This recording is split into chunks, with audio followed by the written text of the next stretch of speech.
Так, бүгін біз аяқ туралы айтамыз. Осы балалардың кішкентай әлдилердің не үшін аяқтары кір бола береді, мен түсінбеймін. Жазыңыздаршы, аналар. Мынаның арасы кір болады, мына жер кір болады. Бір кішкене жуынбай қалса. Енді мына табанда бізде көп нүктелер бар.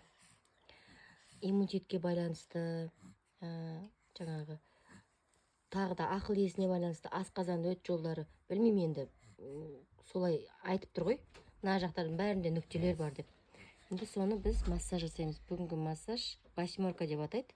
8 жасаймыз. Қолымызды майлап аламыз да. 8 жасаймыз. Мынандай реакция берген дұрыс екен.